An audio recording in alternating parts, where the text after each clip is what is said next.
Dos muladíes rebeldes, en Badajoz y Bobastro. Vamos a descubrir su azarosa historia.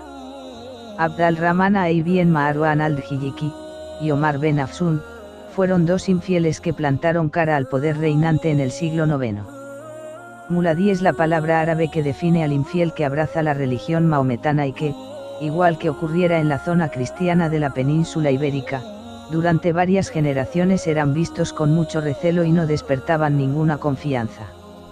El título de este video reportaje hace referencia precisamente a dos maometanos nuevos del siglo IX que se rebelaron contra el Emirato Independiente de Córdoba y al que tuvieron en jaque durante muchos años. Empecemos por el primero que hizo su aparición en la historia, Abd al-Rahman ibn Marwan al-Djilliki, el hijo del gallego. Procedía de una familia de conversos que, desde el norte de Portugal, se trasladaron a Mérida, en donde eran conocidos como los Djillikis, es decir, los gallegos. Su padre, Marwan al-Djilliki, fue nombrado gobernador de la ciudad de Mérida por el emir de Córdoba Muhammadi. A la muerte de este, su hijo Abd al-Rahman le sucede en el cargo de gobernador, pero pronto empieza a mostrarse rebelde contra el emirato hasta llegar a la desobediencia abierta. Su actitud provoca que el emir envíe su ejército a sitiar Mérida y la ciudad tuvo que entregarse. Abd al-Rahman fue obligado a trasladarse a Córdoba y allí vivió hasta el año 875, en el que regresó a su ciudad. Pero su rebeldía continuaba y, con el apoyo de buena parte de la población, se sublevó contra el emirato y se refugió en el castillo de Alange, al sur de Mérida, en donde se hizo fuerte. Pero el emirato no podía permitir rebeliones que ciertamente estaban prodigándose en toda Al-Ándalus y envió contra el rebelde a todo su potencial guerrero que le obligó a rendirse. Le fue entonces aplicada una medida que hoy llamaríamos de confinamiento, obligándole a residir en un lugar conocido como Bataliabs, a orillas del río de los Patos que los árabes llamaron Wa'adiana. Con él se trasladan casi todos los muladíes de Mérida, los cristianos y los bereberes descontentos. El obispo de Mérida abandona su sede para seguir al gallego, asentándose todos en el lugar y dando inicio a la creación de la ciudad de Badajoz. Desde allí, y con el apoyo del rey astur-leonés, Alfonso III, el Magno, y del señor de Oporto, Sadún al-Surumbaqui, se enfrentan al ejército del emirato que viene mandado por Asim, su mejor general, el cual es herido y hecho prisionero por las tropas rebeldes que lo entregan al rey Alfonso. El gallego no cesa en su hostigamiento al emirato y llega hasta Lisboa, con intención de saquearla, pero es rechazado por las tropas que defienden la ciudad y obligado a volver sobre sus pasos. La reacción del emir Muhammadi es previsible y Marwan decide retirarse un poco y acercarse a las tierras cristianas, donde reina su buen aliado Alfonso, pero cuando el rey leonés decide liberar al rehén, previo pago de un potente rescate, el gallego monta en cólera contra su aliado y retorna a sus territorios. Ya han pasado 8 años desde el inicio de las hostilidades y en Badajoz, que se ha convertido en una ciudad, se dedica a organizar el territorio sobre el que ejerce su señorío y que llega hasta el Cabo de San Vicente. Tal es su poder, que Muhammadi le ofrece un acuerdo por el que lo nombra gobernador de toda aquella zona, que dirige como un principado. El acuerdo se mantuvo hasta el año 888 y gobernó como emir independiente, pero sin título, hasta su muerte al año siguiente. Su hijo Marwan ibn Abd al-Rahman le sucedió en sus mismas condiciones y se creó una dinastía que gobernó la zona hasta el año 930, en el que su descendiente Abdallah II ibn Marwan fue derrotado por el caudillo Almanzor.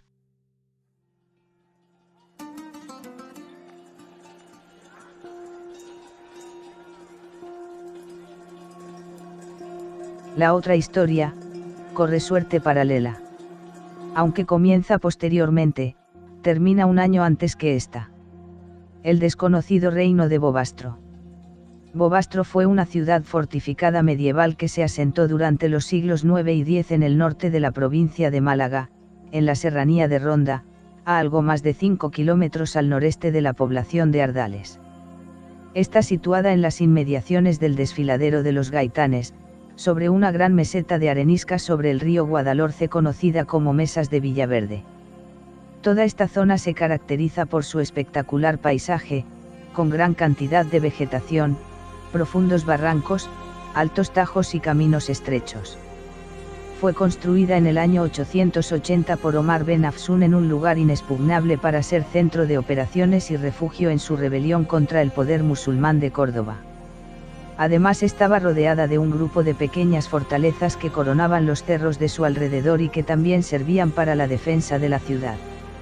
Los cronistas cordobeses llamaban a este sitio nido de águilas y lugar de perdición. Omar ben Hafsun nació en esta zona de la serranía de Ronda, se cree que en el municipio de Parauta, en el año 854. Descendía de una importante familia acomodada y terrateniente de nobiliarios visigodos que se había convertido al Islam a partir de uno de sus abuelos. Por lo tanto era un muladí, es decir, un cristiano convertido al Islam y que vivía en territorio de Al-Ándalus.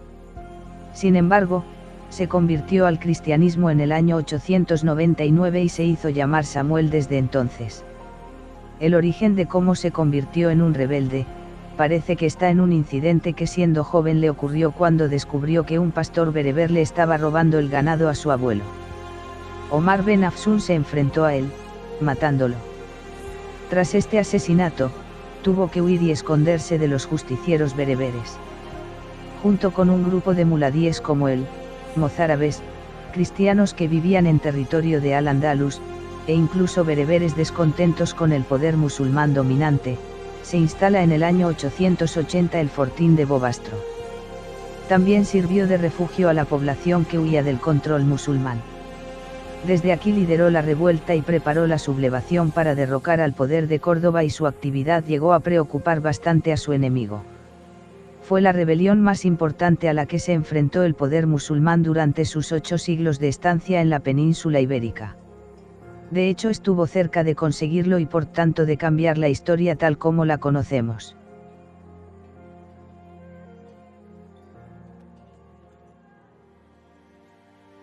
Bobastro fue un lugar inexpugnable durante casi 50 años.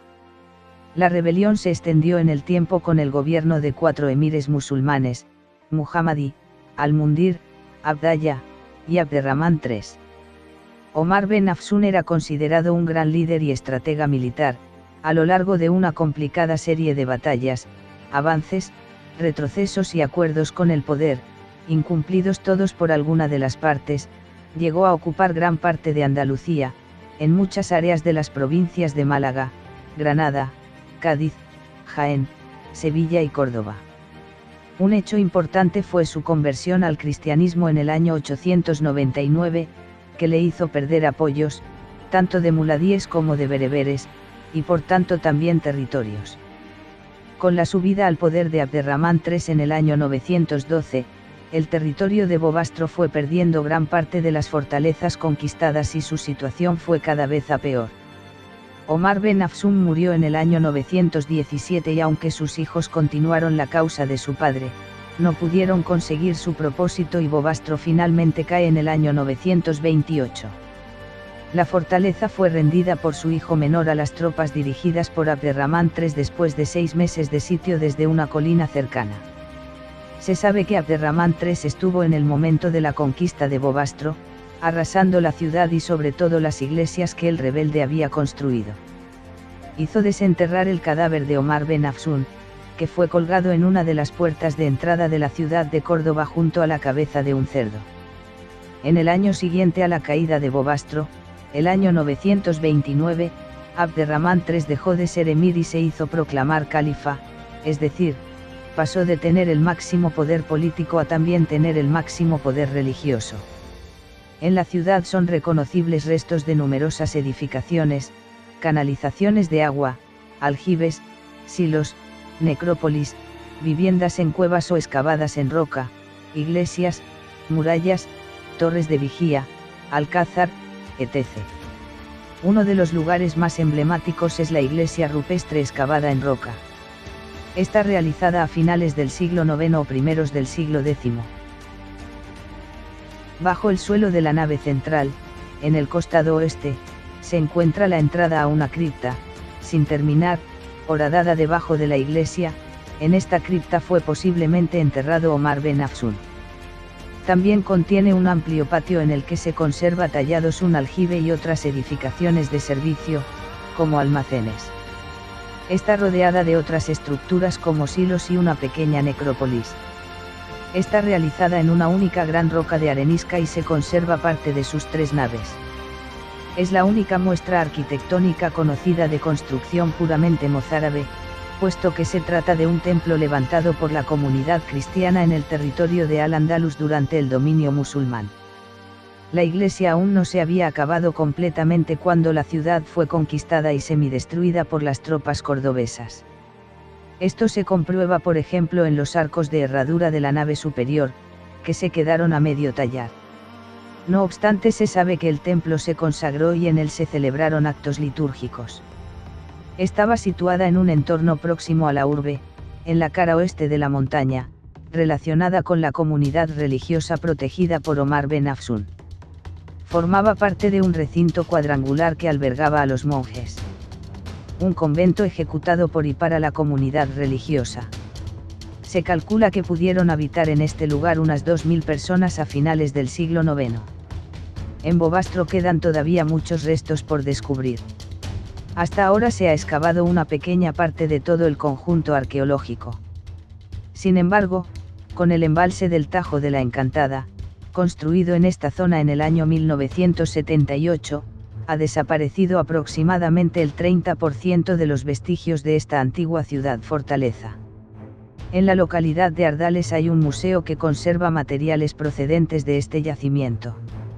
Omar ben Hafsun murió en 917 sin que hubieran podido vencerle. Y su hijo Suleimán, al mando de aquella tropa, consiguió mantenerse firme en Bobastro hasta que Abderramán III la conquistó en 928.